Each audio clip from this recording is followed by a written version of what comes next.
बादशाह सलामत, आपकी मौत आने में सिर्फ 7 दिन बाकी हैं। क्या?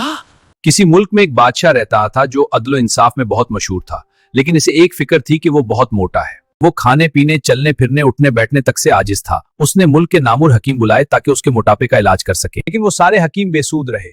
कोई बड़े से बड़ा हकीम और दाना भी उसे इस बीमारी से निजात दिलाने में कामयाब ना हुआ। बादशाह की परेशानी बढ़ती जा रही थी कि अगर मैं उसी तरह मोटा होता रहा तो एक दिन उठने बैठने से भी आजिज आ जाऊंगा और एक दिन उठने बैठने से भी माजूर हो जाऊंगा। इसी तरह दिन रात कटते रहे, किसी दवा से फर्क ना पड़ा। एक दिन एक नुजूमी आया और कहा, बादशाह सलामत, मैं आपका हाथ देखना चाहता हूं। बादशाह ने किस्मत का हाल सुनने के लिए अपना हाथ बढ़ाया।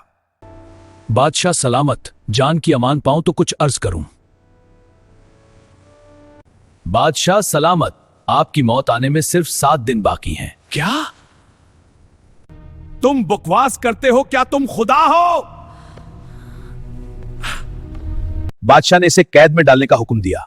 नुजूमी को तो बादशाह ने कैद में डलवा दिया, मगर खुद उसी गम में घटने लगा कि 60 दिनों बाद वो मर जाएगा।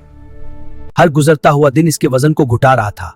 हर गुजरते दिन पर बादशाह अपने आप को मौत के ज्यादा करीब महसूस करने लगा, हत्ता कि बादशाह का खाना पीना छूट गया। 60वां दिन गुजारने के बाद बादशाह ने नजूमी को बुलाया और कहा, अब बताओ तुम्हें क्या सजा दूं कि अब तो 60वां दिन भी गुजर गया है। बादशाह सलामत, मैं नजूमी नहीं बल्कि एक हकीम हूं। मेरे पास आपके मोटापे को खत्म करने के लिए और कोई तरीका नहीं था। हकीम ने बादशाह से कहा, इंसान को चाहिए कि वो खाने के लिए जिंदा ना रहे, बल्कि जिंदा और तंदुरुस्त रहने के लिए खाए, यानी कम खाए।